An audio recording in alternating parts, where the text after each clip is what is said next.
కనిపిస్తుంది కదా? స్క్రీన్ కనిపిస్తుంది. కనిపిస్తాను సార్. సరే మేడం. శుక్లాంబరధరం విష్ణుం శశివర్ణం చతుర్భుజం ప్రసన్నవదనం ధ్యాయే సర్వవిఘ్నోపశాంతయే సదాశివ సమారంభాం శంకరాచార్య మధ్యమాం అస్మదాచార్య పర్యంతం వందే గురు పరంపరాం. నారాయణం నమస్కృత్య నరం చైవ నరోత్తమం దేవీం సరస్వతీం వ్యాసం తతో జయముదీరయేత్. సరే, ఇప్పుడు యావానర్థ ఉదపారే, ఇది కొత్త శ్లోకం మొదలుపెట్టాను ఈరోజు. అంటే పాత శ్లోకం మళ్ళీ అది ఇంకా కొంచెం ఏదో ఉండింది, పర్వాలేదు, అది అక్కడికి అయినట్టే. యావానర్థ ఉదపానే చెప్తారా మేడం శాంతబాయి గారు? చెప్తాను సార్. చదివేసేయండి. యావానర్థ ఉదపానే. యావానర్థ ఉదపానే సర్వతః సంప్లుతోదకే. సర్వతః సంప్లోదకే తావాన్ సర్వేషు వేదేషు. తావాన్ సర్వేషు వేదేషు బ్రాహ్మణస్య విజానతః. బ్రాహ్మణస్య విజానతః. ఒకసారి మొత్తం చదువుదాము. యావానర్థ ఉదపానే సర్వతః సంప్లుతోదకే తావాన్ సర్వేషు వేదేషు బ్రాహ్మణస్య విజానతః. యావానర్థ ఉదపానే సర్వతః సంప్లుతోదకే తావాన్ సర్వేషు వేదేషు బ్రాహ్మణస్య విజానతః. అంతే మేడం. తావాన్ సర్వేషు వేదేషు, అక్కడికి ఒక ఇది కట్ అవుతుంది. బ్రాహ్మణస్య విజానతః వేరే ఇది సెంటెన్స్, అది 4 సెంటెన్స్లు ఉన్నట్టుగా. యావానర్థోదపానే సర్వతః సంప్లుతోదకే తావాన్ సర్వేషు వేదేషు బ్రాహ్మణస్య విజానతః. ఇది ఇది చాలా చాలా ప్రసిద్ధమైనటువంటి శ్లోకం. ఇది ఎందుకు అంటే దీనికి ఏం చెప్తారంటే, ఇంతకు ముందు చెప్పినటువంటి శ్లోకాల్లో ఏం చెప్పుకుంటూ వచ్చినామంటే, మనము ఒక విషయం చెప్పుకుంటూ వచ్చినాం అనమాట. కర్మలు చేయాలన్నా వద్దా అంటే, కర్మలు చేయాలి, మరి కర్మలు చేయకుండా ఉండకూడదు అనమాట. కర్మలు చేస్తూనే ఉండాలన్నమాట. కానీ కర్మలు చేయాలి, కానీ కర్మ ఫలాన్ని కోరకుండా చేయాలి. కర్మ ఫలాన్ని కోరకుండా కర్మలు చేసుకుంటూ ఉండాలి. అయినా అప్పుడు మరి కర్మల ఫలాలు వద్దు, చేసుకోవద్దు, కర్మ ఫలాలు కోరద్దు, మరి కర్మలు చెయ్యి అన్నప్పుడు, కర్మలు ఉంటే యజ్ఞయాగాదులు కానీ, తీర్థయాత్రలు కానీ, దాన దర్శనలు కానీ, ఇవన్నీ కూడా కర్మల కిందకి వస్తాయన్నమాట. ఈ కర్మలు మాత్రం చేస్తూనే ఉండాలి, కానీ కర్మ ఫలాన్ని అపేక్షించకూడదు. తర్వాత అట్ ద సేమ్ టైం మనం ఆ కర్మలను గురించి, ఆ కర్మలు నిష్కామ కర్మగా మనం చేస్తూ ఉండాలన్నమాట. కోరికలు లేకుండా కర్మలు చేస్తూ ఉండాలి. మరి కోరికలు లేకుండా కర్మలు చేయడం ఎందుకు, నాకేం ఉపయోగం లేదు కదా అంటే, ఈశ్వరార్పణ బుద్ధితో చెయ్యి. మరి ఈశ్వరార్పణ బుద్ధి అంటే ఏమి? ఈశ్వరార్పణ బుద్ధి అంటే ఈశ్వరునికి నీవు సమర్పించి దాంట్లో వచ్చేటువంటి ఫలాన్ని ఈశ్వరునికి సమర్పించి చెయ్యి అని చెప్తామన్నమాట, ఈశ్వరార్పణ బుద్ధితో. మరి ఈశ్వరార్పణ బుద్ధితో చేస్తే ఈశ్వరునికి ఏమైనా ప్రయోజనం ఉంటుందా అని ఒక ప్రశ్న. శంకరాచార్యుడు ఒక ప్రశ్న వేసుకుంటూ వస్తాడనమాట ఇలాంటిది. మరి నాకు ఉపయోగం లేదు, కామ్యకర్మలు చేసిన దాని నుంచి నాకేం ఉపయోగం లేదు, నేను ఎందుకు చేయాలో నాకు తెలియదు, పోనీ అది ఈశ్వరార్పణ బుద్ధితో చేయమంటున్నారు మీరు. మరి ఈశ్వరార్పణ బుద్ధితో చేస్తే ఈశ్వరునికి ఏమైనా ఉపయోగం ఉంటుందా అంటే, ఈశ్వరునికి ఉపయోగం లేదు. ఎందువల్ల ఈశ్వరునికి ఉపయోగం లేదు అంటే, మనము చేసినటువంటి కర్మ వల్ల ఈశ్వరుడు ఉద్ధరించబడాడు అనమాట. ఈశ్వరుడు ఈశ్వరుడు అంటే భగవంతుడు. భగవంతుడి డెఫినేషన్ మనం ఒకటి చెప్పుకున్నాం అనమాట. భగవంతుడి డెఫినేషన్ ఏం చెప్పుకున్నామంటే, 2వ చాప్టర్ లో శ్రీ భగవానువాచ అని మొట్టమొదటిగా స్టార్ట్ అవుతుంది అనమాట. శ్రీ భగవానువాచ అని స్టార్ట్ అయినప్పుడు మనం ఒకటి చెప్పుకుంటాం. అది ఏమిటంటే చెప్తాను నేను దాన్ని, ఎందుకంటే మనం మరి గుర్తుందో లేదో మరి తెలియదు, మరి ఎప్పుడు చెప్పుకున్నాం దీన్ని. భగవంతుడు అంటే ఒక డెఫినేషన్ చెప్పుకున్నాం అనమాట. కుతస్త్వ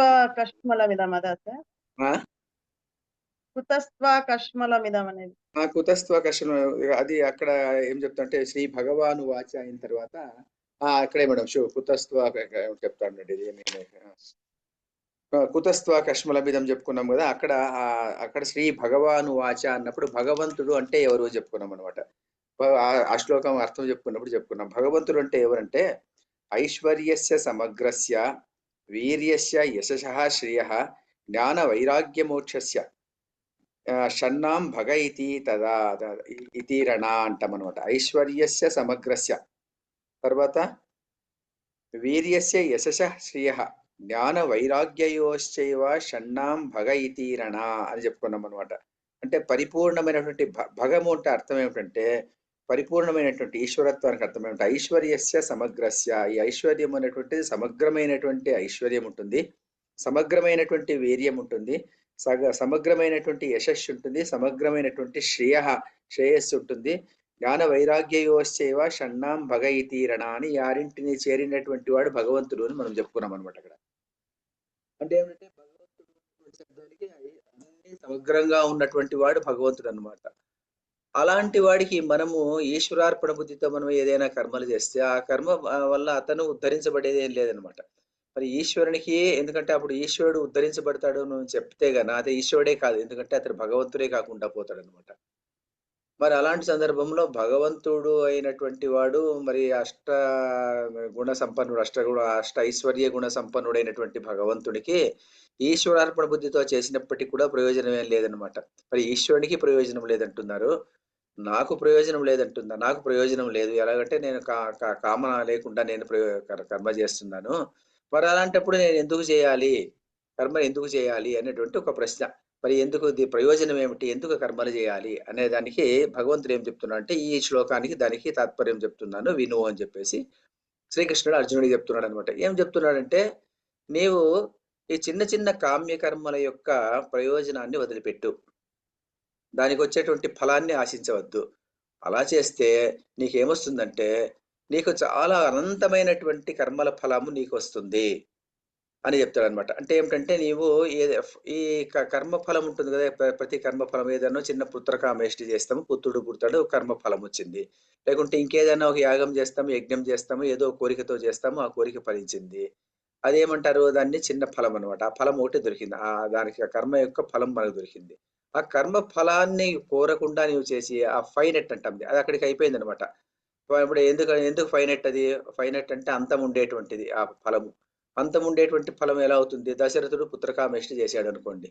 దశరథుడు పుత్రకామేష్టి చేసిన దాని వల్ల అతనికి ఏమొచ్చింది? పుత్రుడు పుట్టాడనమాట. పుత్రులు నలుగురు పుట్టారనమాట. రాముడు, లక్ష్మణుడు, భరత శత్రుఘ్నులు పుట్టారు. మరి వాళ్ళకు పుత్రులు పుట్టారు కాబట్టి సరిపోయింది, ఎవరు పుట్టలేదు అనుకోండి వాళ్ళకు. పౌత్ర సుఖము అన్నటువంటిది అతనికి లేదనమాట. పుత్ర సుఖం వరకునే ఉంది కానీ పౌత్ర సుఖం అన్నటువంటిది అతనికి లేదు. మరి అలాంటప్పుడు ఏం చేయాలి? వాళ్ళు పుట్టారు, ఒక్కసారి పుట్టారు, అది వేరే విషయం. ఒకవేళ పుట్టలేదనుకోండి, పుట్టలేదంటే ఏమైపోతుందంటే దశరథునికి మనముల యొక్క సుఖం ఉన్నటువంటిది కలగదనమాట. దశరథుని వదిలిపెట్టి మనం అనుకుంటాం అనుకోండి, మనం అనుకుంటే మనకు పుత్ర కామేష్టి చేస్తాం, పుత్రుడు పుట్టాడు, పుత్రుడు పుట్టిన తర్వాత ఆ సంతోషం మనకు లభించింది. మరి పుత్రుడికి పుత్రుడు పుడతాడో లేదో మనకు తెలియదు అనమాట. వాడు మళ్ళీ ఆ పుత్రుడు అన్నటువంటి వాడు మళ్ళీ ఒక పుత్ర కామేష్టాన్ని చేయాలి, ఇంకేదైనా చేయాలి, అప్పుడు వాడికి పుత్రుడు పుడతాడు అనుకోండి, అప్పుడు ఆ సుఖం లభిస్తుంది అనమాట. సో ఆ లాభం ఉన్నటువంటిది ఆ కామ్య కర్మ యొక్క లాభం, ఇట్ ఈస్ ఎ ఫైనెట్, అంటే అంతమయ్యేటువంటిది అనమాట. శ్రీకృష్ణుడు ఏం చెప్తా అంటే you sacrifice the finite for the sake of achieving the infinite అని చెప్తాడు అనమాట. ఆ ఫైనెట్ ని వదిలిపెట్టేసేసి, ఆ కామ్యకర్మ వల్ల ఉన్నటువంటి చిన్న ఫలాన్ని నీవు వదిలిపెట్టేసేసి నీవు ఒక కర్మలు చేసినట్టయితే నీకు అనంతమైనటువంటి ఫలితం నీకు దక్కుతుంది, అంటే ఇన్ఫైనెట్ ఫలం నీకు దక్కుతుంది. ఎలాగా అంటే ఈ శ్లోకం చెప్తాడనమాట. యావానర్థ ఉదపానే సర్వత సంప్లుతోదకే తావాన్ సర్వేషు వేదేషు బ్రాహ్మణస్య విజానతః. ఇక్కడ సంస్కృతంలో శ్లోకం చెప్పుకునేప్పుడు ఎలా ఉంటుందంటే ఈ యహ అనేమన్నా వచ్చిందనుకోండి, ఎవడు అని, సహ వాడు అని చెప్పుకోవాలన్నమాట. మనం ఒకవేళ లేకపోయినప్పటికీ కూడా దాన్ని అధ్యాహారం ఉంటాం అనమాట, తెచ్చిపెట్టుకోవాలన్నమాట. అలాగే యావాన్, యావాన్ అంటే ఎంత అని, యావాన్ అని ఎప్పుడైనా వచ్చిందంటే సెంటెన్స్ లో దానికి తావాన్ అన్నటువంటిది చేర్చుకోవాలి సెంటెన్స్ లోకి. ఇక్కడ ఈ శ్లోకాలు రాసేటప్పుడు ఏం చేస్తారంటే ఈ ఒక్కొక్కసారి వాటిని తీసేస్తారనమాట, ఉండదన్నమాట. ఉండకపోతే మనం దాన్ని అధ్యాహారం చేసుకొని ఇక్కడ తెచ్చుకోవాలా. ఎలా తెచ్చుకోవాలంటే యావానర్థ ఉదపానే సరిపోయింది, తావాన్ సర్వత సంప్లుతోదకే అని ఒక అర్థం, అని ఒకటి అర్థం పెట్టుకుంటే మళ్ళీ అర్థం చెప్పుకుందాము. అట్లాగే ఇట్లా రెండవ సెంటెన్స్ లో తావాన్ సర్వేషు, తావాన్తో ప్రారంభమైంది కానీ సెంటెన్స్ స్టార్టింగ్ వచ్చేసి యావాన్తోనే స్టార్ట్ కావాలా. కాబట్టి యావాన్ సర్వేషు వేదేషు తావాన్ బ్రాహ్మణస్య విజానతః అని మనం అధ్యాహారం చేసుకోవాలన్నమాట. దీన్ని అప్పుడు మాత్రమే దీనికి శ్లోకానికి అర్థం మనకు దొరుకుతుంది, లేకపోతే అర్థం దొరకదు. అందువల్ల దీన్ని అలా అర్థం చేసుకోవాలి. యావాన్ అర్థ ఉదపానే తావాన్ సర్వత సంప్లుతోదకే. అలాగే యావాన్ సర్వేషు వేదేషు తావాన్ బ్రాహ్మణస్య విజానతః అని అలా చదువుకుంటే గాని దీనికి మనకు శ్లోకం అర్థం కాదనమాట. ఇప్పుడు ఒకసారి శ్లోకం అర్థం చూసుకుందాము. చూసుకున్న తర్వాత తర్వాత దీని గురించి చెప్పుకుందాం అన్నమాట. ఉదపానము అంటే ఏమిటంటే ఉదపానే. ఉదపానము అంటే పరిచ్ఛిన్నమైనటువంటి నీటి యొక్క నీరు, పరిచ్ఛిన్నమైనటువంటి నీరు. పరిచ్ఛిన్నమైనటువంటి నీరు అంటే ఒక చెంబుడు కావచ్చు, ఒక గ్లాసుడు కావచ్చు, ఒక బిందె కావచ్చు, ఒక బకెట్ కావచ్చు, లేకుంటే ఒక బావి కావచ్చు, లేకుంటే ఒక చెరువు కావచ్చు. ఇవన్నీ వచ్చేసేసి ఉదపానములు అంటాం అనమాట. ఉదపానములు అంటే లిమిటెడ్ వాటర్ రిసోర్స్ అని ఇంగ్లీష్లో చెప్పుకుంటాము. దీన్ని లిమిటెడ్ అనే దానికి పరిచ్ఛిన్నము అని చెప్పుకుంటాం. దీన్ని పరిచ్ఛిన్నమైనటువంటి నీటి యొక్క సమూహము, అది వచ్చేసి ఉదపానం అన్నమాట. ఉదపానం మంచినీళ్ళ బిందె, తొట్టి, చెరువు మొదలైన వాటిలో, ఇలాంటి వాటిలో ఉదపానే, ఇలాంటి వాటిలో యావాన్ అర్థ, ఏమేమి ప్రయోజనం లభిస్తుందో, అర్థ అంటే అర్థము అంటే ప్రయోజనము, ఏమేమి అర్థము లభిస్తుందో అది తావాన్ అదంతయు సర్వత సంప్లుతోదకే అంటే నిండుగా ప్రవహిస్తున్నటువంటి పరిపూర్ణమైనటువంటి నీరు ఉన్నటువంటి విస్తీర్ణమైనటువంటి నీటి యొక్క సమూహము, ఒక స్వీట్ వాటర్ ఓషన్ అనుకోండి. అలాంటి దాంట్లో ఈ దీంట్లో వచ్చేటువంటి లాభాలన్నీ మనకు లభిస్తూ ఉంటాయి. దీన్ని మొదట ఈ పదాన్ని చెప్పుకుందాం అనమాట, అర్థం చెప్పుకుందాం. తర్వాత రెండవ పదానికి వెళ్ళిపోదాం అనమాట. ఇప్పుడు ఎలా ఉంటుందంటే దీన్ని ఎలా అర్థం చేసుకోవాలంటే సర్వత సంప్లుతోదకములో లాభము ఎంతటి లాభం ఉంటుందంటే ఉదపానాలు ఎన్నిటిలో ఉన్నటువంటి లాభం అంతాను అందులో ఉంటుంది. అంటే ఏమిటంటే ఇప్పుడు ఇంటికి ఒక వ్యక్తి వచ్చాడు అనుకోండి. ఇంటికి ఒక వ్యక్తి వచ్చినప్పుడు అతను నీళ్లు అడిగాడు అనుకోండి. మనము అతనికి మంచి ఎండలో వచ్చాడు, మనం ఒక గ్లాసులో నీళ్ళు అతనికి ఇచ్చామనుకోండి. అంటే గ్లాసులో నీళ్లు తాగేసి అతనికి కూర్చోవయ్యా అని చెప్పడం అనమాట. అది అప్పుడు అతనికి ముఖం కడుక్కొనేసి నీళ్లు తాగాలి అని ఉంటుంది అనుకోండి. అప్పుడు మనమే చిన్న బకెట్, స్మాల్ సైజ్ బకెట్ లో నీళ్ళు ఇచ్చామనుకోండి. ఆ స్మాల్ సైజ్ బకెట్ లో నీళ్ళు ఇస్తే శారద గారు మీరు ఇది చేసుకోవాలి, ఏమంటే మ్యూట్ చేసుకోలేదు, చేసుకునేసేయండి. అప్పుడు మనము చిన్న బకెట్ లో నీళ్ళు ఇచ్చామనుకోండి. అప్పుడు ఏం చేసుకోవచ్చు, చిన్న బకెట్ లో నీళ్ళు ఇస్తే అతను ముఖము కడుక్కోవచ్చు, తర్వాత నీళ్లు కూడా తాగొచ్చు అనమాట. అంటే ఏమిటి ఇక్కడ, చిన్న బకెట్ లో నీరు ఇచ్చిన దాని వల్ల గ్లాసులో వచ్చినటువంటి ఫలము అతనికి అబ్బింది, తర్వాత ముఖం కడుక్కునేటువంటి ఫలము అబ్బింది, తర్వాత ఇంకా ఏదో ఎక్స్ట్రా ఫలం ఏదైనా ఉంటే అది కూడా అబ్బింది అనుకోవచ్చు. తర్వాత అంతవరకు అయింది. కానీ అతను స్నానం చేయాలి అనుకోండి. అప్పుడు మనం ఏం చేస్తాము, ఒక పెద్ద బకెట్ నిండా నీళ్ళు ఇస్తాం అనుకోండి. పెద్ద బకెట్ నిండా నీళ్ళు ఇస్తే అప్పుడు పెద్ద బకెట్లో స్నానము చేయొచ్చు, మరి నీరు తాగొచ్చు, మరి కాళ్ళు ముఖము కడుక్కోవచ్చు, అదంతా చేసుకోవచ్చు అనమాట. అందువల్ల ఏమైపోతుంది, ఆ పెద్ద బకెట్లో నీరు ఇచ్చినప్పుడు ఈ చిన్న బకెట్లో ఇచ్చినటువంటి నీళ్ళ యొక్క సుఖము, తర్వాత గ్లాసులో ఇచ్చినటువంటి ఆ సంతోషము, ఆ రెండు సంతోషాలు ఆ పెద్ద సంతోషంలో మనకు దొరుకుతుందన్నమాట. మరి అయితే అందులో బట్టలు ఉతుక్కోవడానికి కుదరదు ఉంటాడు అనుకోండి. అప్పుడు మనం అప్పుడు చిన్న దిగుడు భావిస్తాం అనుకోండి.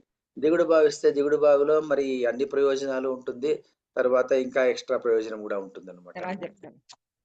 తర్వాత మేడం ఏమన్నా డౌట్ ఉందా, రాజశ్రీ మేడం? ఏమో అప్పుడు ఏదో మేడం ఏదో మాట్లాడారు రాజశ్రీ మేడం. తర్వాత వచ్చేసేసి మ్యూట్ అయిపోయింది ఇప్పుడు. అప్పుడు తర్వాత మనము అతను అలా అయింది అనుకోండి. అతని తర్వాత నేను బట్టలు ఉతుక్కోవాలి, తర్వాత నేను ఏదో చిన్న ఏదో ఈత కొట్టాలి అంటాడు అనుకోండి. అప్పుడు చెరువు ఇస్తాం అనుకోండి. చెరువు ఇస్తే ఆ చెరువులో ఈత కొట్టచ్చు, తర్వాత బట్టలు ఉతుక్కోవచ్చు, స్నానం చేయొచ్చు, ముఖం కడుక్కోవచ్చు, తర్వాత నీళ్లు తాగొచ్చు, అన్ని పనులు చేయొచ్చు అనమాట. అక్కడ అన్ని పనుల యొక్క సుఖము అనుభూతి ఆ చెరువు అనుభూతిలోకి వచ్చేస్తుంది అనమాట. అంటే ఏమైపోతుందంటే అలాగే అన్ని మాటలు ఎందుకు, నేను సర్వత సంప్లుతోదకే ఇస్తున్నాను నీకు. సర్వత సంప్లుతోదకే అంటే సమస్త ప్రదేశముల్లోనూ వ్యాపించినటువంటి నీటి జలాశయం, పెద్ద జలాశయం నీకు ఇచ్చేసాను. ఇచ్చేస్తే ఏమైపోయింది, అప్పుడు నీటి జలాశయం ఇచ్చినప్పుడు అందులో స్నానమైనా చేయొచ్చు, బట్టలన్నా ఉతుక్కోవచ్చు, నౌకా విహారమైనా చేసుకోవచ్చు, ఇంకేదైనా ఈత కొట్టుకోవచ్చు, లేదంటే అన్నీ చేసుకోవచ్చు. కానీ అలాంటిది సర్వత సంప్లుతోదకే ఇచ్చినప్పుడు మరి నాకు సర్వత సంప్లుతోదే ఎందుకు, నేను ఒక మంచినీళ్ళు తాగాలనుకుంటే మంచినీళ్ళు లేదు అని ఎవరైనా అంటారా? ఎవరన్నారు కదా. అలా అన్నాడంటే అతను మూర్ఖుడు అనుకుంటాం అనమాట. ఎందుకంటే అతనికి ఇచ్చినటువంటిది సర్వత సంప్లుతోదకం ఇచ్చినప్పుడు నాకు ముఖం కడుక్కునేదానికి నీళ్ళు లేదు అని ఎవడైనా అన్నాడంటే అతను అజ్ఞాని అంటాం అన్నమాట. అలాగే ఇక్కడ ఏమైపోతుందంటే ఆత్మజ్ఞానము అన్నటువంటిది తెలిసినటువంటి వాడు ఉంటాడనుకోండి. ఆత్మజ్ఞానములో ఉన్నటువంటి జ్ఞానము సమస్తమైనటువంటి జ్ఞానము ఆత్మజ్ఞానములో ఉంటుందన్నమాట. ఎందుకంటే ఆత్మనిష్టలో ఉన్నటువంటి వాడు పరమేశ్వర స్వరూపముతో సమానమైనటువంటి వాడు. మరి పరమేశ్వరునికి ఉన్నటువంటి జ్ఞానము మరి ఐశ్వర్యస్య సమగ్రస్య అని చెప్పుకున్నాం గదా! అన్నీ ఉన్నటువంటి తత్వం అన్నమాట పరమాత్మ తత్వము. ఆత్మతత్వము అలాంటి ఆత్మతత్వంలో తెలిసినటువంటి వ్యక్తికి మరి చిన్న చిన్న కామ్య కర్మల వల్ల వచ్చేటువంటి ఫలం ఎంతవరకు ఉపయోగం ఉంటుంది? ఏం ఉపయోగం ఉండదనమాట. అదే దీన్ని రెండవ సెంటెన్స్‌లో అది చెప్తాననమాట. యావాన్ సర్వేషు వేదేషు అంటే సర్వేషు వేదేషు అంటే అన్ని వేదములలో అని మామూలు అర్థం అనమాట. కానీ అన్ని వేదముల్లో అంటే అన్ని వేదముల్లో ఉండేటువంటి కర్మలు అని అక్కడ అర్థం అనమాట. అన్ని వేదాల్లో ఉండేటువంటి కర్మలు. ఇప్పుడు పంచాంగంలో ఈసారి పంచాంగంలో వర్షం బాగొస్తుంది అంటామనుకోండి. ఈ అంటే పంచాంగంలో వర్షం బాగొస్తుంది అంటే పంచాంగం పిండితే ఏం వర్షం రాదు గదా! పంచాంగంలో వర్షం వస్తుందంటే పంచాంగంలో చెప్పినటువంటి ఆ తిథుల ప్రకారము ఆ పర్టిక్యులర్ దినాల్లో అదేదో దాని ప్రకారము అప్పుడు బాగా మంచి వర్షం వస్తుంది అని అర్థం చేసుకోవాలే గానీ, పంచాంగంలో ఈసారి పంచాంగంలో బాగా వర్షం వస్తుంది అంటే పంచాంగం పిండితే రాదు గదా! అలాగే సర్వేషు వేదేషు అంటే యావాన్ సర్వేషు వేదేషు అన్ని వేదములలో చెప్పినటువంటి కర్మలు అని ఇక్కడ అర్థం చేసుకోవాలన్నమాట. అన్ని వేదముల వేదోక్తమైన కర్మకాండలన్నింటిలోనూ ఉండండి ఇక్కడ. అన్నింటిలోనూ యావానర్థః ఏమేమి ప్రయోజనం ఉంటుందో సర్వేషు వేదేషు యావానర్థః అని మనం ఇక్కడ అధ్యాహారం చేసుకుంటామన్నమాట. తావాన్ అనేది ఇక్కడికి తెచ్చుకున్నాము.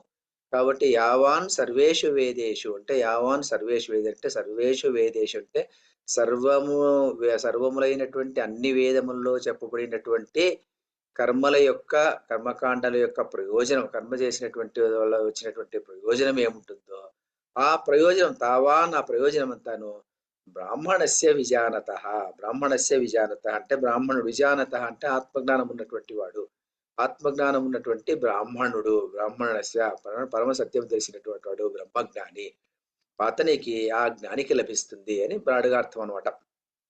అంటే ఇక్కడ ఏం చెప్తున్నాడు శ్రీకృష్ణ పరమాత్మ అంటే ఉదపానములో అంటే చిన్న చిన్న పరిచ్ఛిన్నమైనటువంటి నీటి యొక్క సముదాయాన్ని నీకు ఇచ్చినప్పుడు ఆ నీటి సదుపాయాన్ని తీసుకునేసేసి ఆ నీటి సదుపాయం కన్నా ఇంకా పెద్ద జలాశయం ఇచ్చినప్పుడు అందులో ఈ ఫలం కూడా ఎలా నిండి ఉంటుందో తర్వాత ఇంకా పెద్ద చెరువు ఇచ్చినప్పుడు ఇంకా ఫలము అందులో ఈ రెండిటి ఫలము ఈ మూడిటి ఫలము అందులో ఉంటుందో అలాగే ఇంకా పెద్ద చెరువు లేకుంటే ఇంకో పెద్ద నది ఇచ్చినప్పుడు ఆ నదిలో ఈ మూడింటి నాలుగింటి ఫలము ఎలా చేరి ఉంటుందో అలాగే సర్వత సంప్లుతోదకి అంతటి నీళ్లు మహా విస్తీర్ణమైనటువంటి వైశాల్యం ఉన్నటువంటి నీటి యొక్క సముదాయాన్ని నీకు ఇచ్చినప్పుడు ఇవన్నీ కూడాను ఈ చిన్న చిన్న ఈ ఉదపానాల ప్రయోజనం అంటే తొట్టి తర్వాత బిందె చెంబు వీటిలో వచ్చేటువంటి ప్రయోజనం ఏముంటుందో ఆ ప్రయోజనం అంతా ఏమొస్తుందో తర్వాత అలాగే ఇందులో వచ్చేటువంటి అనుభూతి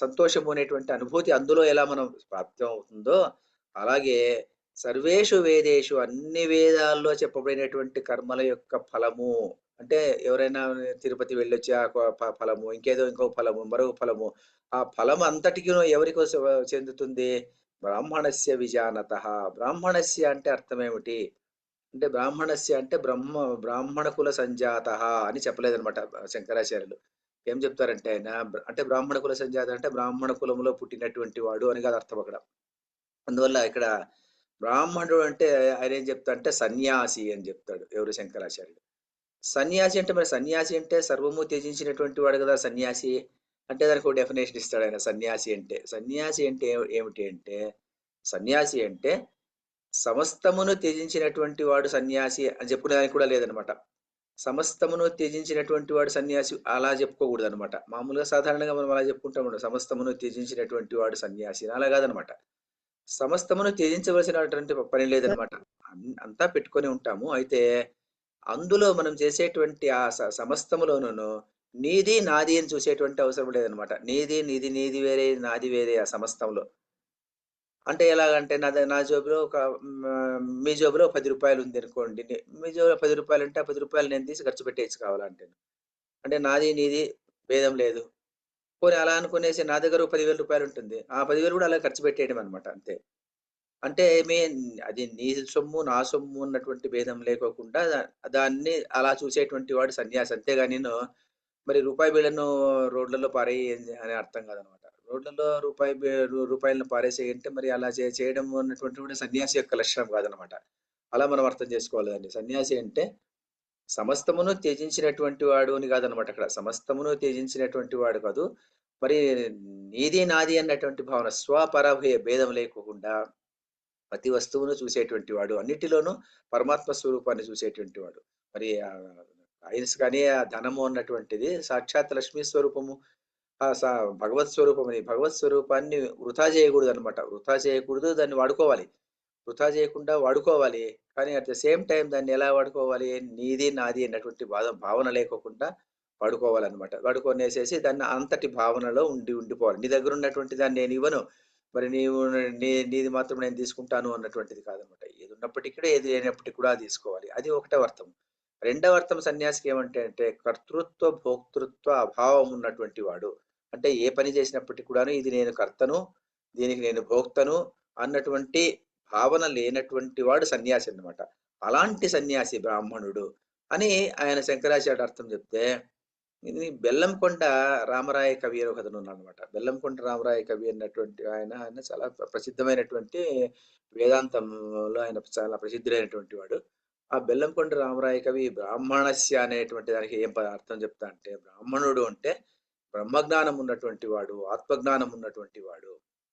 అలాంటి వ్యక్తి అంటే తావాన్ సర్వేషు వేదములలో చెప్పినటువంటి కర్మలలో ఏం ఫలం వస్తుందో ఆ ఫలము ఈ విజానత అంటే ఆత్మజ్ఞానం తెలుసుకున్నటువంటి బ్రాహ్మణుడు అంటే బ్రహ్మజ్ఞాని యొక్క సంతోషములో ఈ సంతోషాలన్నీ కలిసిపోయి ఉంటాయి. కాబట్టేసేసి ఈ చిన్న చిన్న కర్మల నుంచి వచ్చేటువంటి ఫలాన్ని నీవు త్యజించి ఈ సర్వస్వ సంప్లుతోదకమైనటువంటి ఆత్మజ్ఞానాన్ని కోసం ప్రయత్నం చెయ్యి. అంటే ఈ ఆత్మజ్ఞానము అన్నటువంటిది సంప్లుతోదకముతో ఉపమానం అన్నమాట. దీనితో ఉపమానం చెప్పారు. మరి ఉదపానాలు ఉన్నాయి కదా! ఉదపాలనల్ని నేను అంటే చిన్న చిన్న చెరువులు, బావులు, తర్వాత చెంబు, బిందెలో వచ్చేటువంటి నీళ్ళ యొక్క ప్రయోజనాన్ని దేంతో చెప్పారు? సర్వేషు వేదేషు కర్మసు. అన్ని వేదముల్లో చెప్పినటువంటి కర్మలతో దానికి ఈక్వేట్ చేశారనమాట. అంటే ఏదన్నా చిన్న ఒక కర్మ చెయ్యి. ఆ కర్మ యొక్క ఫలం ఇదొచ్చింది. ఆ కర్మ ఫలాన్ని నీకు ఆ ఫలం వచ్చింది. అంతే. ఆ ఫలం అయిపోయిందనమాట. కానీ ఆ ఫలము ఎంతటి ఫలము? ఆ ఫలము కన్నా పెద్ద ఫలం ఏమైనా ఉందా? మరి ఒక వ్యక్తి ఉన్నాడనుకోండి. ఆ వ్యక్తి ఉన్నటువంటి వ్యక్తి అతనికి అభిలాష ఏమిటంటే ఏదో ప్రపంచానికి రాజును కావాలి అనుకుంటాడనుకోండి. ప్రపంచానికి రాజు కావాలి అతను. అలాంటి వ్యక్తి దేవుడిని గూర్చి ఏదో ప్రార్థన చేశాడు, తపస్సు చేశాడు. దేవుడు ప్రత్యక్షమయ్యాడు. "అరె! నీకేం కావాలిరా" అని అడిగాడనుకోండి. "నాకు 2 కోరికలున్నాయి" అంటాడనుకోండి. "ఏమిటి నీ కోరికలు?" "నన్ను ప్రపంచానికంతా చక్రవర్తినైపోవాలి." "సరే ఓకే. గ్రాంటెడ్ ఇచ్చేశానంటాడనుకోండి భగవంతుడు. మరి ఇప్పుడు రెండో కోరిక ఏమిటి నీకు? "నేను మరి తిరుపతి నుంచి ఎమ్మెల్యేగా గెలవాలి" అంటాడనుకోండి. మరి ఏంటి కోరికది? ఆ కోరిక కోరేటువంటి వాడు ఎలాంటి కోరిక కోరేటువంటి వాడతను? ఆ కోరికే కాదు అప్పటికి. ఎందుకంటే ప్రపంచానికే చక్రవర్తి అయ్యేటువంటి వాడు నేను మరి ఏదో తిరుపతిలో ఎమ్మెల్యే కావాలి అంటే మరి ఎలా ఉంటుంది? అలాగే సర్వత సంప్లుతోదకమిచ్చేటువంటి సందర్భంలో అలాంటి అంటే ఆత్మజ్ఞానము ఉన్నటువంటి సర్వత సంప్లుతోదకము మనకు లభ్యమయ్యేటువంటి పరిస్థితి ఉన్నప్పుడు నేను అది కోరుకోవాలి గానీ, నేను ఇది చిన్నదేదో కోరుకుంటాను నేను అంటే వాడు ఎలాంటి వాడు? మూఢుడు అంటాడనమాట వాడిని. వాడు మూఢుడు, మూర్ఖుడు, వాడు తెలివిలేని వాడు అని అంటారనమాట. ఎందుకంటే చిన్న చిన్న కర్మలు కోరేటువంటి వాడు, చిన్న చిన్న కామనలు కోరేటువంటి వాడు అలాగే ఉంటాడనమాట. అలాగే ఉంటాడు. ఎలా ఉంటాడంటే అలా ఉంటాడనమాట. పెద్ద కోరిక తీరేటువంటి సందర్భం ఉన్నప్పుడు అంటే సర్వత సంప్లుతోదకము అనేటువంటిది దేనితో సమానము? ఆత్మజ్ఞానముతో సమానము. నీ ఆత్మజ్ఞానములోనే అన్ని సంతోషాలు ఇమిడి ఉంటాయి అని చెప్తారనమాట. అంటే ఇప్పుడు అంటే ఇప్పుడు కర్మలు చేశారనుకోండి. ఈ కర్మలు చేసినప్పుడు ఏం కర్మలు చేశాడు? ఏదో కర్మలు చేశాడు. చిన్న చిన్న కామ్య కర్మలన్నీ చేసుకుంటూ వచ్చాడనుకోండి. లేకుంటే ఏదో ఒకటి శత చండీ హోమకర్త అని పెట్టుకుంటారు. కొంతమంది బిరుదులు పెట్టుకుంటారనమాట. నేను శత చండీ హోమాలు చేశాను. శత రుద్రయోగాలు చేశారు అని చెప్పేసి బిరుదులు రాసుకుంటారనమాట. మరి అన్ని యజ్ఞాలు, యాగాలు చేసిన తర్వాత మరి ఫలమేమిటి? ఫలమేమిటి అంటే అతను ఎన్ని ఏళ్ల పాటు స్వర్గంలో ఉంటాడనమాట అతను. ఆ స్వర్గ ఫలం ఉన్నటువంటిది అతనికి దక్కుతుందనమాట. ఆ స్వర్గ ఫలం ఇతను మరి వయసు అయిపోయిందనుకోండి, 80 ఏళ్ళు అయిపోయింది, 90 ఏళ్ళు అయిపోయింది. తర్వాత అలాంటి యజ్ఞాలు చేసేటువంటి శక్తి సామర్థ్యాలు లేవు. మరి అతను ఆ ఫలం అనుభవించే కోసం అతను కాలం గడుపుతూ ఉంటాడనమాట. ఎందుకు కాలం గడుపుతూ ఉంటాడంటే మరణించాలి అన్నటువంటి కోరిక అతనికేముండదు. అప్పుడు కూడా బతకాలనే ఉంటుంది అతనికి. కానీ గూడాను మరణం అన్నటువంటిది అది ఇనెవిటబుల్ అనుకోండి. ఇనెవిటబుల్ అయినటువంటి సందర్భంలో ఆయనేమనుకుంటాడంటే, సరే నేను ఇక్కడి నుంచి బయలుదేరిన తర్వాత నేను చనిపోయిన తర్వాత స్వర్గంలో అనుభవించాలి అనుకుంటాడు. మరి అతను ఇన్ని యాగాలు చేశాడు గదా! 100 యాగాలు చేశాడు.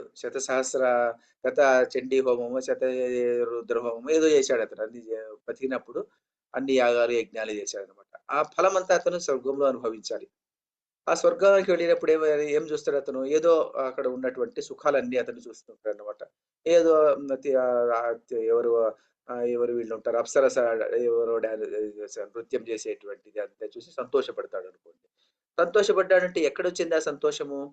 ఆ సంతోషం ఎక్కడ కలిగింది అతనికి? సంతోషము అన్నటువంటిది ఎక్కడ కలుగుతుంది సాధారణంగా? సంతోషం ఉన్నటువంటిది ఓ చేతిలో కలగదు, లేకుంటే ఒక లివర్‌లో కలగదు, ఇంకేదో ఒక అట్లా కలగదనమాట. అది హృదయంలోనే కలగాలనమాట. ఆ హృదయంలో ఒక స్థానం ఏమిటిది? హృదయస్థానం ఆత్మ. హృదయస్థానం ఆత్మలోనే ఆత్మలో ఉన్నటువంటి సంతోషమే అక్కడ అవుతుంది అంతేగాని, ఆ సంతోషం ఉన్నటువంటిది ఔట్ సైడ్ ద వరల్డ్ ఉండదనమాట. ఔట్ సైడ్ ద వరల్డ్ ఉండదనుకోండి, అప్పుడేమైపోతుందంటే నీకు హృదయంలో ఇది లేనప్పుడు, దాన్ని సంతోషం ఉన్నటువంటిది లేనప్పుడు, బయట ఒకే వ్యక్తి ఉంటారు. ఇద్దరు, నలుగురు, ఐదుగురు వ్యక్తులుంటారనుకోండి. ఒకే దృశ్యాన్ని చూసినప్పుడు ఒకటి చాలా సంతోషం అయిపోతుంది. ఇంకొకటి అసలు చాలా సంతోషమే కాదనమాట. చాలా ఇది బాధపడతాడనమాట. బాధపడేసి ఇదేమిటి ఇట్లాంటిది చూసారే అనుకుంటాడనమాట అతనికి. ఎందుకంటే ఆ సమయంలో అతని శరీరంలో దేహం సరిగ్గా ఉండకపోవచ్చు. జ్వరం ఉండొచ్చు. ఇంకేదో ఉండొచ్చు. మరొకటి ఉండొచ్చు. ఆ స స మనసును బట్టి తర్వాత హృదయాన్ని బట్టి సంతోషం వస్తుందే గానీ, ఆ సంతోషం అన్నటువంటిది ఔట్ సైడ్ ద వరల్డ్‌లో ఉండదన్నమాట. ఇప్పుడు ఎప్పుడైతే ఆ అప్సరసల నృత్యాన్ని అతను చూసాడో, నృత్యాన్ని చూసినప్పుడు నృత్యాన్ని చూస్తూనే సంతోషం ఉన్నటువంటిది కలగాలంటే కలుగుతుంది. లేకుంటే లేదు. ఆ కలగాలంటే హృదయంలోనే కలగాలి. హృదయంలో కలగాలంటే ఆత్మలోనే అతను దాన్ని అనుభూతిని చెందాలి. ఆత్మలోనే అన్నీ సంతోషాలు ఇమిడి ఉంటాయి అని చెప్పడం అన్నమాట. ఆత్మలోనే అన్ని సుఖాల యొక్క అనుభూతులు ఆత్మ యొక్క సుఖము ఉన్నటువంటి ఆ అనుభూతిలోనే ఇమిడి ఉంటాయి. కాబట్టేసి ఇట్ ఇన్క్లూడ్స్ ఆత్మజ్ఞ స్వరూపంలో ఉన్నటువంటి సంతోషము. It includes all other happinesses. ఏమేమి హ్యాపీనెసెస్ ఉంటుందో, చిన్న చిన్న హ్యాపీనెసెస్ ఏమేమి ఉంటుందో, అన్ని సంతోషాలు ఆత్మ సంతోషంలో విలీనమైపోతుంది. కాబట్టి ఆత్మ సంతోషంలో ఆత్మలో సంతోషం లేనప్పుడు బయట తట్టు ఎన్ని సంతోషాలు చూసినప్పటికి కూడాను కళ్ళతో చూసినటువంటి సంతోషం అంతటిని నీవు అనుభవించలేగలవనమాట. ఆ సంతోషాన్ని ఫీల్ అవ్వడానికి కుదరదనమాట. ఫీల్ కావాలంటే ఎలా ఉండాలి? ఆత్మలో సంతోషం ఉండాలి. మరి ఆత్మ సంతోషం మరి ఇక్కడ చేయవచ్చునా? మరి స్వర్గానికే పోయి చేయాలనా? మరి ఇక్కడ కూర్చొని భూలోకంలోనే చేయొచ్చునా? చేయొచ్చు. ఇక్కడే చేయొచ్చు. ఎందుకంటే ఆత్మజ్ఞానం తెచ్చుకునేదానికి ప్రయత్నం చేసుకో. ప్రయత్నం చేసుకుంటే మరి ఇప్పుడే ఈ సమయంలోనే ఆత్మజ్ఞానం తెచ్చుకునేటువంటి సందర్భం ఉన్నప్పుడు మరి స్వర్గానికి ఎందుకు వెళ్తున్నారు? మరి స్వర్గం ఎందుకు అంటున్నారు? అదే అడుగుతున్నారనమాట. అదే ప్రశ్న అన్నమాట ఇక్కడ. స్వర్గానికి పోయేటువంటి అవసరం లేదనమాట. ఈ కామ్య కర్మలు చిన్న చిన్న కామ్య కర్మలు చేసి నేనేదో స్వర్గానికి వెళ్లి ఏదో అనుభవిస్తాను అనుకోవడము అలాంటిది అనేటిది ఎలా ఉంటుందంటే, ఈ సర్వత సంప్లుతోదకమైనటువంటి ఆత్మజ్ఞానములో ఆ చిన్న చిన్న సంతోషాలన్నీ ఇమిడి ఉన్నప్పుడు, మరి ఆ చిన్న కామ్య కర్మల కోసం ఎందుకు పాకులాడతావు? చేసేటువంటి పని లేదు. మరి దీని మెసేజ్ ఏమిటి? దీని మెసేజ్ ఏమిటంటే, ఈ శ్లోకం యొక్క మెసేజ్ ఏమిటంటే, చిన్న చిన్న కామ్య కర్మల వల్ల వచ్చేటువంటి ఫలితము చిన్న చిన్నగానే ఉంటుంది. అది అది అలాగే ఉంటుందనమాట. మరి ఎలా ఉంటుంది? మరి దేవుడు ప్రత్యక్షమయ్యాడనుకోండి. దేవుడు ప్రత్యక్షమయ్యేసేసి "నీకు ధనం గావాలా? ఎంత ధనం గావాలి?" అంటామనుకోండి. ఎంత అడుగుతాం మనము? అడిగితే ఓ 10,00,00,000 అడగొచ్చు. లేదంటే 100,00,00,000 అడుగుతాము. మరి దేవుడంటాడు, "నీకు 1,00,00,000 డబ్బులిస్తాను" అంటాడనుకోండి. మరి ఎక్కడ పెట్టుకోవాలి? మరి ఆ 1,00,00,000 పెట్టుకోవడానికి చాలా కష్టమైపోతుంది. అందువల్ల ఏమంటాం మనము, మన స్థాయికి తగినట్టుగా నాకంత అవసరం లేదు మహానుభావ ఈ 1,00,00,000 నీ దగ్గరే పెట్టుకో నాకు 100,00,00,000 ఇచ్చి వెళ్ళిపోయి అంటామనమాట. అంతకన్నా ఎక్కువ అడగలేమన్నమాట. ఎందుకంటే మరి 1,000,00,00,000 అడగొచ్చు. మరి మరి మరి అంతకన్నా మరి ఎక్కడ పెట్టుకోవాలి దాన్ని? కుదరదన్నమాట. అందువల్ల ఇంక నాకు చాలా అనేస్తామనమాట. కాబట్టేసేసి ఇవన్నీ ఉదపానాలతో సంబంధమైనటువంటివన్నమాట. చిన్న చిన్న కామ్య కర్మల వల్ల వచ్చేటువంటి ఫలితాలన్నమాట. మరి అలా గాకుండా ఆత్మజ్ఞానం ఉంటే ఎలా ఉంటుంది? ఆత్మజ్ఞానం ఉంటే ఆ స్థాయిలో ఉంటాడన్నమాట. అందువల్లనే బలిచక్రవర్తి ఇంద్రుడిని జయిస్తాడనమాట. ఇంద్రుడిని జయించేసేసి మరి దేవతలందరిని జయించేసేసి అయితే విష్ణు భక్తుడు, గొప్ప విష్ణు భక్తుడు, ఆత్మతత్వంలో ఉండేటువంటి వ్యక్తి అతను. అలాంటి వ్యక్తి మరి ఆయన దేవతలందరిని జయించగలుగుతాడు. ఎందుకంటే ఆ శక్తి అతనికుంటుందనమాట. మరి దేవతలంతా వెళ్ళేసి విష్ణుదేవుడిని ప్రార్థన చేస్తే మరి వామన అవతారం అకత మనకు తెలుసు ఆయన రావడము. మరి బలిని పాతాళానికి తొక్కివేయడం. అప్పుడు బలి అంటాడు, "మరి నేనేమి కోరడం లేదు. మరి శ్రీ మహావిష్ణువు కోరుతున్నాడు. నేను ఇస్తున్నానంతే. నాకిచ్చేటువంటి అవకాశం నాకు దొరికింది. అతని చేయి కిందయి, నా చేయి మీదుగా ఉంటే చాలు గదా!" అని జెప్పేసి అని పొంగిపోతాడనమాట. మరి అతన్ని పాతాళానికి తొక్కేస్తాడు. పాతాళానికి తొక్కేసిన తర్వాత అప్పుడు విష్ణువు అంటాడు, మరి భాగవతంలో వస్తుంది ఈ కథ. మరి విష్ణువు అంటాడు, "నిన్ను పాతాళానికి తొక్కేశాను. మరి నేను ఇప్పుడు నీవు నిష్కామంగా నాకు అన్నీ అర్పించేసావు గాబట్టి, ఇప్పుడు నేనేం జేస్తానంటే నీ గు గుమ్మం దగ్గర నేను కాపలా దారునిగా ఉంటాను. సెక్యూరిటీగా ఉంటాను" అంటాడనమాట. అని జెప్పేసి వామనావతారం అయిన తర్వాత ఆయన అక్కడి నుంచి అక్కడికెళ్ళేసి ఆయన సెక్యూరిటీ గార్డ్‌గా ఉంటాడనమాట అక్కడ. ఈయనేమో గొప్ప ప్యాలెస్‌లో ఉంటాడక్కడ. గొప్ప ప్యాలెస్‌లో ఉంటాడు. ఇతనేమో సెక్యూరిటీ గార్డ్ అయ్యి అక్కడికొస్తాడనమాట. మరి లక్ష్మీదేవి ఎక్కడ పోయినాడు? విష్ణువు ఎక్కడ పోయినాడు? అంటే మరి ఆ వామనావతారం అయిపోయింది గదా! అంటే అయిపోయిందండి. మరి ఆయన పాతాళానికి వెళ్ళాడు. మరి పాతాళానికి ఎందుకెళ్ళాడు? మరి ఇక్కడికి రావాల్సింది గదా! అంటే మరి ఆయన అక్కడికెళ్ళి ఆయన రక్షక భటునిగా ఉన్నాడు. మరి ఎక్కడ రక్షక భటునిగా ఉన్నాడు? బలిచక్రవర్తి రక్షక భటుడిగా ఉన్నాడు. మరి ఈమె అప్పుడేం గావాలి ఇప్పుడు లక్ష్మీదేవి, లక్ష్మీదేవి తాను గూడాను వెళ్ళాలి అని అనుకుంటుంది. విష్ణువు ఎక్కడుంటే ఆమె అక్కడ ఉండాలి. అందువల్ల ఆమె ఏం చేస్తుందంటే, ఆమె గూడా రక్షక భటి హ్మ్, బ బ ఆమె గూడా ఆ లేడీ సెక్యూరిటీ అయిపోయేసి ఆమె గూడా అక్కడికి వెళ్లి అక్కడ ఉంటుందన్నమాట. అంటే ఏమిటి? లక్ష్మీదేవి వచ్చింది అంటే ఏమైపోయింది? పోగొట్టుకున్నటువంటి ఇంద్ర పదవి కన్నా ఎక్కువైనటువంటి భోగములు, ఐశ్వర్యములు బలిచక్రవర్తికొచ్చాయి అనేటువంటి సింబాలిజం. చాలా భాగవతంలో స్టోరీలు అందువల్లనే చాలా కష్టం అర్థం చేసుకోవడము. వీటిని ఏదైనా మళ్ళీ మనము కామెంటరీ తీసుకొని వీరరాఘవ వ్యాఖ్యానం ఉందన్నమాట దానికి. అది సంస్కృతంలో ఉంది. చాలా కష్టంగా ఉంది అది. అది వేరే విషయము. అది కూర్చొని దాన్ని ఎవరైనా చెప్పేటువంటి వాళ్ళుంటే అది వింటే గాన ప్రతి కథకును ఆ సింబాలిక్ మీనింగ్ అనేది తెలుస్తుందనమాట. లేకపోతే భాగవతము తెలుసుకోవడం చాలా కష్టమనమాట. భారతము, రామాయణము కాస్త తెలుసుకోవచ్చు గానీ, భాగవతం తెలుసుకోవడం చాలా కష్టము. ఎందుకంటే ప్రతి కథకు ఒక సింబాలిక్ మీనింగ్ ఉంటుందనమాట. అంటే ఇక్కడ కామ్య కర్మను అతను వదిలిపెట్టి నిష్కామ కర్మంగా బలిచక్రవర్తి అలా ఉన్నదాని నుంచి ఆయనకు అబ్బినటువంటి ఫలం ఏమిటంటే సర్వత సంప్లుతోదకం అబ్బింది అని చెప్పడం అక్కడ సింబాలిక్ సిగ్నిఫికెన్స్ అక్కడ. అలాంటి కథలు మనకు భాగవతంలో ఎక్కువ కనిపిస్తాయన్నమాట. అందుకే భాగవతము తెలిసి పలుకుట చిత్రంబు చూలికైన తమ్మి చూలికైన విభుద జనుల వలన విన్నంత కన్నంత తెలిసి వచ్చినంత తేటపరుతు అని పోతన మొట్టమొదటి కొన్ని పద్యాల్లోనే వస్తుందన్నమాట. భాగవతంలో వస్తుందన్నమాట. భాగవతము తెలిసి పలుకుట చిత్రంబు శూలికైన తమ్మి శూలికైన విష్ణువు కానీ ఈశ్వరునికి కూడాను దీన్ని చెప్పేదే కష్టము. మరి విభుద జనుల వలన అంటే గొప్ప గొప్ప జ్ఞానం ఉన్నటువంటి వాళ్ళు చెప్పింది విన్నంత కన్నంత నేనేమి విన్నానో దాన్ని తెలిసి వచ్చినంత తేటపరుతు అని చెప్పేసి పోతన భాగవతంలో పోతన మొదటి కొన్ని పద్యాల్లోనే చెప్తాడు. అది చెప్పడం కాదు, నా వల్ల కాదు. అయినప్పటికీ కూడాను విష్ణువుకు ఈశ్వరునికే చెప్పడానికి కుదరదు. అది భాగవతం యొక్క తత్వాన్ని నాకు బ్రహ్మకు ఈశ్వరునికే చెప్పడానికి కుదరదు.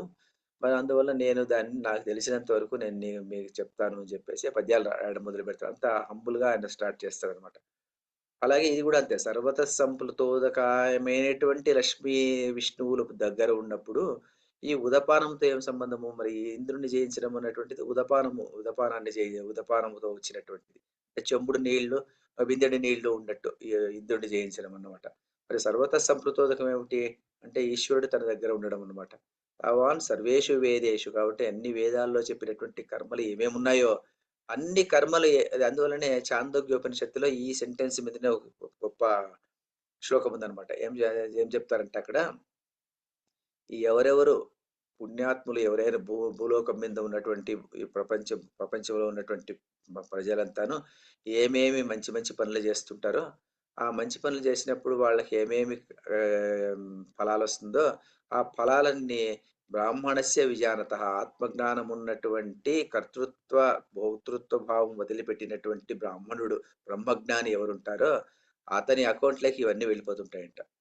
అతని అకౌంట్‌లోకి వెళ్ళిపోతుంటే అంటే ఏం లెక్క అంటే, అతని అకౌంట్‌లోకి వెళ్ళిపోతాయంటే వీళ్ళకి ఇంతమంది ప్రజలందరికీ ఎంత పుణ్యం వస్తుందో, ఆ పుణ్యంలో ఉన్నటువంటి సా ఆహ్, ఆహ్, స సంతోష అనుభూతి ఇతనిలో కూర్చొన్నటువంటి వాడికి వచ్చేస్తుంది అనమాట. కూర్చొని ఉన్నటువంటి వాడు ఆత్మజ్ఞానంలో ఉన్నటువంటి వాడికి వచ్చేస్తుంది.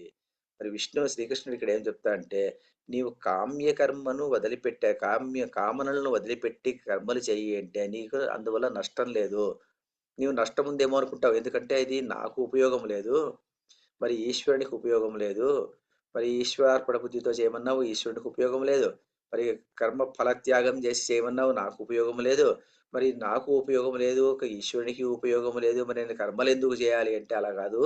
నీవు ఈ చిన్న చిన్న ఉదపాదాల కర్మలు చేస్తూ ఉండు. చిన్న చిన్న ఉదపాదాల కర్మలు అంటే చిన్న చిన్న కామ్య కర్మలు చేస్తూ ఉండాలి. ఎందుకంటే ఉన్నప్పుడు కామ్య కర్మలు చేస్తూ ఉండు. కానీ కామ్య కర్మలు చేసేటువంటి సందర్భంలో ఆ ఫలాపేక్ష లేకుండా ఆ కర్మలు చెయ్యి. అప్పుడేమైపోతుంటే ఫలాపేక్ష చేయకుండా నీవు ఈ ఫైనెట్‌ని సాక్రిఫైస్ చేసేసినప్పుడు నీకు ఈ బ్రాహ్మణస్య విజానత ఈ స్థాయికి చేరుకునేసి నీకు ఇన్ఫైనైట్ అన్నటువంటిది నీకు దొరుకుతుంది అని ఈ శ్లోకం యొక్క అర్థం అనమాట.